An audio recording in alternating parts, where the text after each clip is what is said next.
जीवन का हर जन निर्णय का क्षण होता है। प्रत्येक पद पर दूसरे पद के विषय में कोई निर्णय करना ही पड़ता और निर्णय अपना प्रभाव छोड़ जाता। आज किए गए निर्णय भविष्य में सुख अथवा दुख निर्मित करते हैं, न केवल अपने लिए, अपने परिवार के लिए, आने वाली पीढ़ियों के लिए। जब कोई सामने आती है तो मन व्याकुल हो जाता है, अनुशा इसे भर जाता। निर्णय का वो क्षण युद्ध बन जाता है और मन बन जाता है युद्ध भूमि। सर, अधिकतर निर्णय हम उपाय करने के लिए नहीं, केवल मन को शांत करने के लिए लेते हैं। पर क्या कोई दौड़ते हुए भोजन कर सकता? नहीं। तो क्या युद्ध से जूझता हुआ मन कोई योग्य निर्णय ले पाएगा? वास्तव में शांत मन से जब कोई निर्णय करता है तो अपने लिए सुखद भविष्य बनाता है। किंतु अपने मन को शांत करने के लिए जब कोई निर्णय करता है तो वो व्यक्ति भविष्य में अपने लिए कांटों भरा वृक्ष लगाता। स्वयं विचार कीजिएगा। हम हैं किसी अन्य के सुझाव, सूचना, मंत्रणा या परामर्श को आधार बनाते और हमारे भविष्य का आधार हमारे आज लिए गए निर्णय के ऊपर होता है। तो क्या हमारा भविष्य किसी अन्य के परामर्श, किसी अन्य के सुझाव का फल है? क्या हमारा संपूर्ण जीवन किसी अन्य की बुद्धि का परिणाम? क्या हमने कभी विचार किया? सबका अनुभव है, ये भिन्न भिन्न लोग एक ही स्थिति में भिन्न भिन्न परामर्श देते हैं।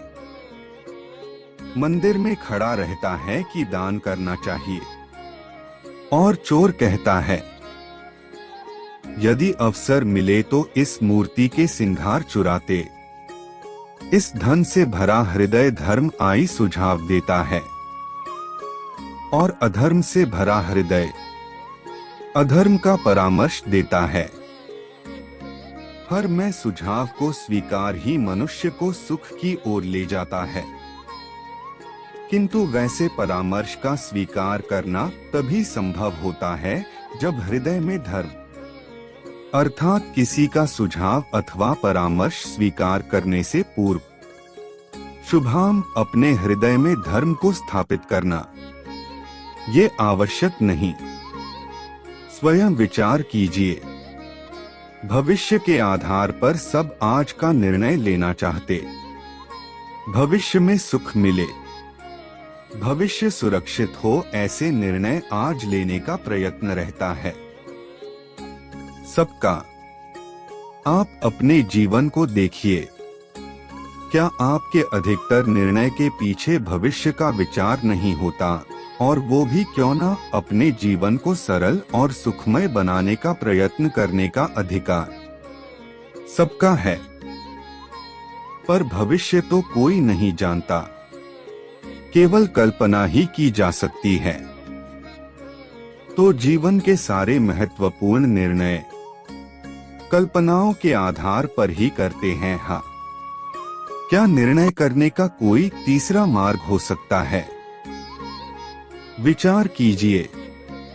सारे सुखों का आधार धर्म है और वो धर्म मनुष्य के हृदय में बसता है।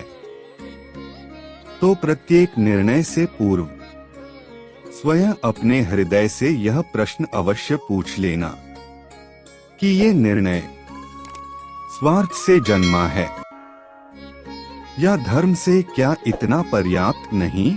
भविष्य के बदले धर्म का विचार करने से क्या भविष्य अधिक सुखपूर्ण नहीं होगा? स्वयं विचार कीजिए।